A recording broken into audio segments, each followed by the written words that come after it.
Hi guys, and welcome back to my channel and day 2 of our virtual wellness retreat. If you're new here, I'm Stacy and I'm a culinary nutrition expert and a mom to 2 little girls. And I help busy moms simplify mealtime in order to get a healthy meal on the table without losing their minds. Today's video is all about soups, and soup is one of my favorite things to make and also one of my favorite things to meal prep because it freezes so nicely, and when you're making it, it makes such a huge batch that you have enough to have for lunch for the week and probably freeze some also. Now soups, like the smoothies video, if you've watched that one, if you haven't, you want to go back and watch that one too. We want to use soup ingredients to the max. We want to get the most nutritional value we can out of each and every ingredient. So I'm going to give you actually today a formula. And some of you might not know, but I spent a couple years living in Tokyo recently, and I had to learn to use different vegetables than I was used to, shop in markets I was unfamiliar with, and I still wanted to make familiar soups for my family. So this formula will allow you, whatever part of the world you're in, to take local produce and herbs and spices and make a wonderful soup without needing a recipe. I am going to walk you through a recipe today. It's a kale and red lentil soup. It's super healthy and nourishing. It would be a wonderful gift for someone who had just had a baby or is recovering from surgery or who has a cold or the flu.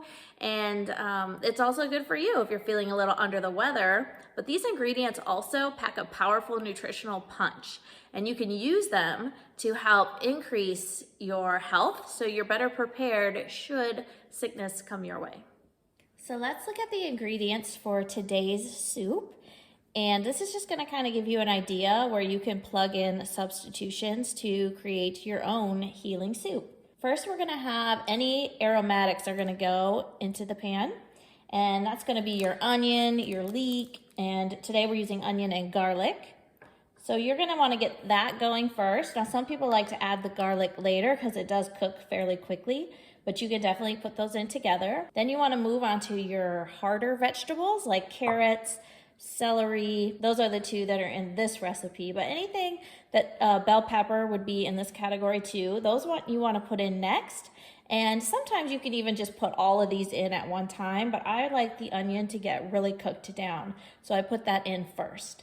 Then you're going to do any soft vegetables, and we're not using any, but those vegetables would be like zucchini or squash. Those would go in next.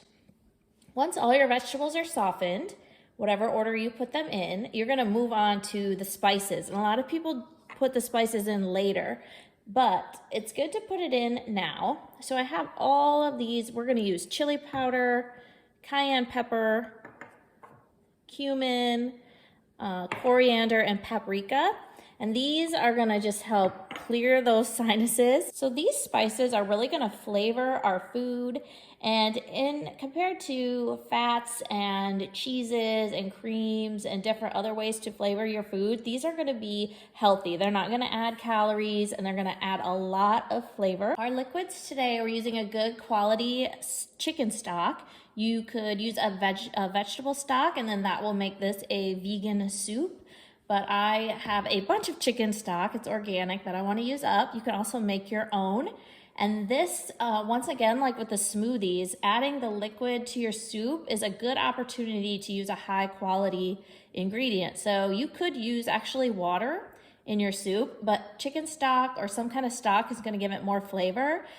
If you use like a bone broth, you could use a really good quality bone broth and get the extra collagen and nutrients from the broth itself, which is going to be, much more than you would get from water. And we're going to add our diced tomatoes with the juices. This is where you would add your lentils, beans, chickpeas, anything like that. Also any pasta. Now the pasta is going to cook quicker, so whichever grain, or you could use barley here, whichever you put in, it's going to determine how long you have to cook it. And you could just look at, or you can look in the internet, or you can look at the package if it's packaged like this and see how long it takes. This soup we're going to let simmer for about 20-25 minutes until those are totally cooked through. Once they are soft, then we're gonna jump into our greens. And we're using baby kale, which is so good for you. Kale of any kind. This is just what happened to be at the store. So if you're gonna add spinach, cabbage, kale, any leafy green like this, oops, excuse me, or any herbs, those are gonna go in at the end. For the last maybe 5 minutes of cooking, you just want them to kind of wilt and soften. Kale takes a little bit longer, spinach is gonna be faster. But this is your basic formula. And I will create a document and put it probably on my Instagram. So if you're not following me, head over to Still Stacy on Instagram and you can get recipes like this and many more. Well, that's it for our video today. Thank you for joining me. I've really enjoyed this week of the virtual wellness retreat and getting to know all of you in our Facebook group. And if you missed the retreat, that's okay. These videos will stay on my YouTube channel, and I have many other videos of similar content. So if nutrition and wellness interests you, please consider subscribing. I would love to have you here. If you'd like the full recipe or any other recipes, you can head over to my Instagram, which is the same name as this channel, Still Stacy. And I post all kinds of tips and tricks over there as well as these recipes. I hope you all had a wonderful day and enjoyed growing and learning together, and I hope to see you in the next video.